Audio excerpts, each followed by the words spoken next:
Good morning, everyone. This is T.S. Ramchandra Naidu, Chairman and CEO of our National Human Rights Protection Forum. ఈరోజు ప్రత్యేకంగా ఈ video message చేయడానికి కారణం ఏంటంటే already నిన్న కానీ అలాగే ఈరోజు పొద్దున కానీ పీడిఎఫ్ ఫార్మాట్లో మీకు కొన్ని లెటర్స్ అనేవి పెట్టడం జరిగింది. 3 లెటర్స్ అనేవి. అదేంటంటే ఫస్ట్ వచ్చేసరికి requesting letter to medical institutions, అలాగే requesting letter to educational institutions, అలాగే ఇంకోటి ఏంటంటే requesting letter to the police officials. First of all మనం ఈ పోలీస్ అఫీషియల్స్ యొక్క లెటర్ గురించి మాట్లాడుకుంటే చాలామందికి ఏంటంటే పోలీస్ స్టేషన్కి వెళ్ళడానికి కానీ లేదా అక్కడ వాళ్ళతో ఎలా ర్యాపో పెంచుకోవాలి, ఏం చేయాలి, అలాగే మీరు హ్యూమన్ రైట్స్ మెంబర్ అని ఎలా తెలియాలి, ఇవన్నీ కొన్ని డౌట్స్ అనేవి ఉంటాయి. అలాగే కొంతమందికి ఏంటంటే చిన్న బెరుకు కూడా ఉంటుంది. సో అలాంటి వాటిని పోగొట్టడానికి అన్న ఉద్దేశంతో ఈ రిక్వెస్టింగ్ లెటర్ అనేది తయారు చేయడం జరిగింది. ఈ పోలీస్ రిక్వెస్టింగ్ లెటర్లో మీరు అది పీడిఎఫ్ డౌన్లోడ్ చేసి ప్రింట్అవుట్ తీసుకుని మీ నియరెస్ట్ పోలీస్ స్టేషన్ ఏదైతే ఉందో అక్కడికి దాంట్లో బ్లాంక్స్ ఏవైతే ఉన్నాయో ఏ స్టేషన్కి వెళ్తున్నారు ఏంటి అని ఫిల్ చేసి, అలాగే back side of the paper మీ యొక్క నేము, మీ డిజిగ్నేషన్, మీ ఐడి నెంబర్ దాని మీద మెన్షన్ చేస్తూ మీరు వెళ్ళి ఒక బొకే పట్టుకుని వెళ్ళి ఆ పోలీస్ అఫీషియల్స్ని మీరంటే అక్కడ ఎస్ఐ ఉండొచ్చు, సిఐ ఉండొచ్చు, ఎవరైతే ఉండొచ్చు వాళ్ళకి ఏదో చిన్న సన్మానం చేసినట్టుగా చేస్తూ ఇలాగా సో అని మీరు ఈ లెటర్ ఇచ్చినట్టయితే కాబట్టి మీకు ఆటోమేటిక్గా వాళ్ళతో ర్యాప్ ఏర్పడుతుంది. ఎందుకు ర్యాప్ ఏర్పడుతుందంటే ఆ యొక్క లెటర్లో మన ఆర్గనైజేషన్ గురించి, అలాగే సో మన కార్యాచరణ గురించి, మన బలాబలాల గురించి, అన్నిటి గురించి కూడా ఆ లెటర్లో ఎక్స్ప్లెయిన్ చేయటం జరిగింది. కాబట్టి ఎప్పుడైతే ఆ లెటర్ను వాళ్ళు పూర్తిగా చదువుతారో ఆటోమేటిక్గా మీ మీద ఒక గౌరవం, మీకు ఒక గుర్తింపు అనేది అక్కడ లభించడం జరుగుతుంది.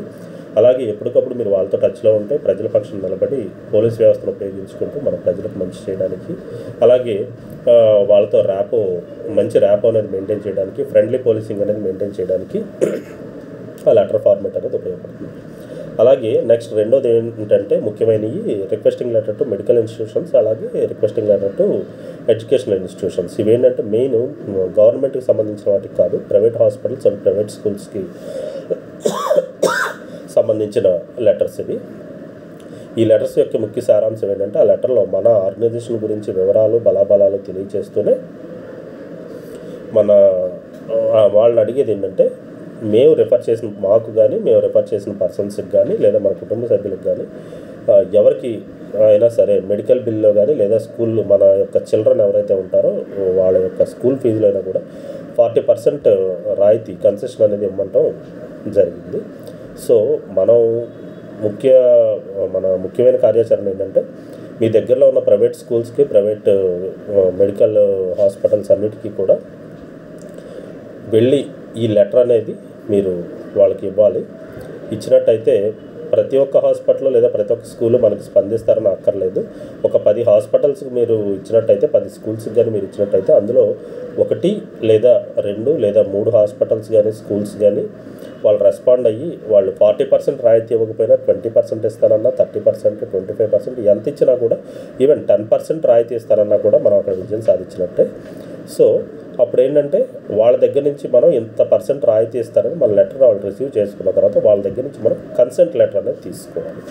అంటే ఈ రోజు నుంచి మేము మీకు కానీ మీరు రిఫర్ చేసిన పర్సన్స్కి కానీ ఇదిగో ఒక 20% అనేది మేము కన్సెషన్ ఇవ్వగలుగుతాము అని చెప్పేసి వాళ్ళ కన్సెంట్ లెటర్ ఇస్తారు. ఆర్గనైజేషన్ హెడ్ ఎవరైతే ఉంటారో, అంటే స్కూల్ అయితే స్కూల్ కరస్పాండెంట్, లేదా హాస్పిటల్ అయితే హాస్పిటల్ మేనేజింగ్ డైరెక్టర్, ఎండి, వీళ్ళు వాళ్ళ దగ్గర నుంచి ఆ కన్సెంట్ లెటర్ అనేది మీరు తీసుకుని ఆ లెటర్ అనేది మీరు దగ్గర పెట్టుకోవాలి. అలాగే దాన్ని కొన్ని జిరాక్సులు తీసి పెట్టుకుంటే కాబట్టి ఎప్పుడైనా ఎవరికైనా అవసరం అయితే, అంటే స్కూల్ ఉందనుకోండి, మన పిల్లలకు కానీ మన తాలూకు పిల్లలకు కానీ ఆ కన్సెంట్ లెటర్ ద్వారా మనం ఒక రిఫరెన్స్ లెటర్ ఇచ్చి వాళ్ళు పంపించినట్టయితే ఆ స్కూల్లో వాళ్ళకి లేదా ఆ హాస్పిటల్లో వాళ్ళకి ఆ బిల్లులో వాళ్ళు ఎంత కన్సెంట్ అయితే ఇచ్చారో, అంటే 20% ఇచ్చారా, 30% ఇచ్చారా, ఎంత కన్సెషన్ ఇస్తున్నారో ఆ కన్సెషన్ అనేది వాళ్ళకి లభిస్తుంది. ఫర్ ఎగ్జాంపుల్ ఒక పేషెంట్కి ఒక హాస్పిటల్కి, మెడికల్ హాస్పిటల్కి వెళ్ళినప్పుడు ₹1,00,000 బిల్ అవుతుంది అనుకోండి. ఒకవేళ అదే హాస్పిటల్తో మనకి టైఅప్ ఉంటే ఈ కన్సెంట్ లెటర్ మనం వాళ్ళ దగ్గర తీసుకుని ఉంటే మనకు ఒక 20% వాళ్ళు రాయితీ ఇస్తారని చెప్పి మనకు కానీ ఆఫర్ ఇచ్చి ఉంటే మన లెటర్ ద్వారా, ఇప్పుడు మనం ఇచ్చిన ఈ లెటర్ వల్ల ఆ పేషెంట్ మనం రెఫర్ చేసి పంపించినట్టయితే 20% రాయితీ తగ్గుతుంది. అంటే వాళ్ళకి ₹1,00,000 అయిన బిల్లులో ₹20,000 అనేది తగ్గుతుంది. ఫర్ ఎగ్జాంపుల్ 20,000 తగ్గుతుంటే ఈ 20,000 రూపాయలు తగ్గింది ఎవరి వాళ్ళు తగ్గినట్టు? మన ఆర్గనైజేషన్ వాళ్ళు తగ్గినట్టే కదా. అదే స్కూల్ ఫీజులో అయినా కూడా సేమ్. ఒక 50,000 ఫీజు అనుకుంటే 20% తగ్గింది అనుకుంటే 10,000 వాళ్ళకి తగ్గినట్టే కదా. దీనివల్ల ఆ ఇన్స్టిట్యూషన్స్కి ఉపయోగం ఏంటంటే, మనం ఒకటి దగ్గర నలుగురు దగ్గర 10 మందిని మనం వాళ్ళకి పంపిస్తాం, రెఫర్ చేస్తాం కాబట్టి వాళ్ళకి బిజినెస్ పెరుగుతుంది. అలాగే ఏ క్లయింట్స్కి అయితే మనం రెఫర్ చేస్తున్నామో వాళ్ళకి ఆర్థిక స్వావలంబన అనేది స్వాంతన చేకూరుతుంది. అలాగే మనకేంటంటే ఇదొక సర్వీస్, ఇన్విజిబుల్ సర్వీస్. అంటే అటు మన ద్వారా తగ్గింది అంటే కాబట్టి వాళ్ళు మనల్ని దేవుడి కింద చూస్తారు కదా. సో ఇటువంటి ఇన్విజిబుల్ సర్వీస్ అనేది మన ద్వారా చేయడం జరుగుతుంది. బహుశా నాకు తెలిసి మీరు ఎంక్వైరీ చేసుకోవచ్చు, మన యావత్ భారతదేశంలో కూడా ఇటువంటి వ్యవస్థని, ఇటువంటి కార్యాచరణని మొదలుపెట్టిన ఆర్గనైజేషన్ అనేది ఏ విధమైన ఆర్గనైజేషన్ కూడా లేదు.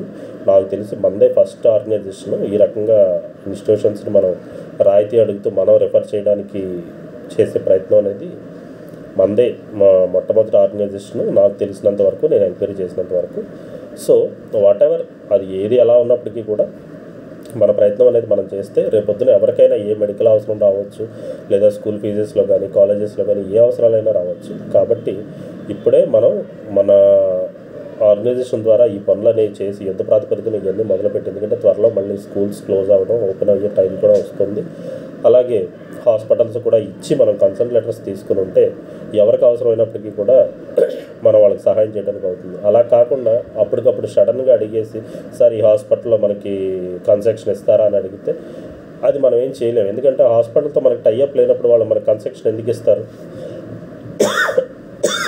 కాబట్టి ఈ కార్యాచరణని ప్రతి ఒక్క సభ్యులు కూడా తమ వంతు బాధ్యతగా తీసుకుని యుద్ధ ప్రాతిపదికన వెంటనే చేపడతారని చెప్పేసి నేను కోరుకుంటున్నాను. కాబట్టి ప్రతి ఒక్కరు ఈ అవకాశాన్ని సద్వినియోగం చేసుకుంటూ అది మీకు, మీ కుటుంబ సభ్యులకు, అలాగే మీ చుట్టుపక్కల వాళ్ళకు కూడా ఈ యొక్క వర్క్ ద్వారా అందరికీ లాభం చేకూరేలాగా మీరు ఈ పని పూర్తి చేస్తారని చెప్పేసి నేను అందరినీ కోరుకుంటున్నాను. థ్యాంక్ యూ అనండి.